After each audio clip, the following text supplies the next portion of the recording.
So I saw this post here about 10 rent-to-rents, and by the way, 10 fully furnished rent-to-rents in the one block is a fantastic opportunity for someone. So I don't know anything about the actual deal, the apartments, or who's offering it, but what caught my eye was the last sentence, which is a personal guarantee is required. I can't comment on the deal, I don't know the figures for the rentals, but what I wanted to chat about was the personal guarantee. Should you be signing up a personal guarantee for rent-to-rent properties? That's totally up to you and your decision, but I'm going to tell you my thoughts on it. So firstly, we should never ever be doing rent-to-rent businesses and signing up for things in our own name, always in a company, LLP or limited company.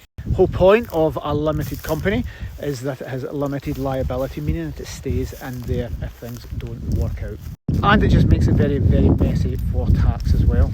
So if we're structuring our rent-to-rent business in a limited company, I think it makes it very, very dangerous to start signing up personal guarantees in our own name. Defeats the purpose of that limited liability, and it leaves you open for a lot of exposure.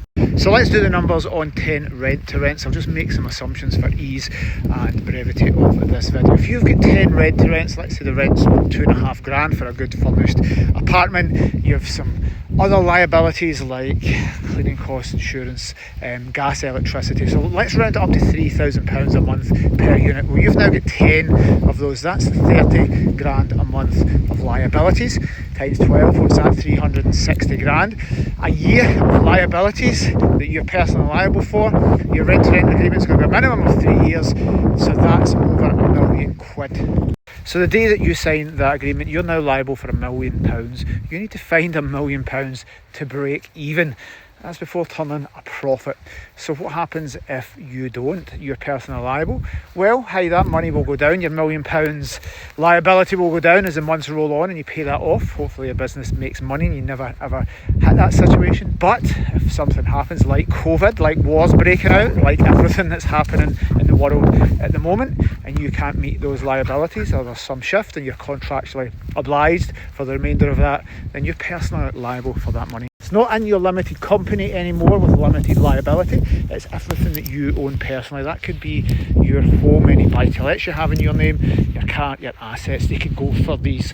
And I'm making a broad assumptions on numbers and the assets that you have. But if somebody's going to come after you for like £1 million or £500,000 and you don't have that, well, maybe they come after your home. So you could have everything that you have ever worked for gone because of a rent-to-rent business. Now, I'm not saying that isn't an amazing opportunity. We need to take risks as entrepreneurs, and every business has risks, and I've signed up for personal guarantees for various things over the years. So it's what we do as entrepreneurs, and that risk needs to be measured and you need to understand, which is why I wanted to give the numbers.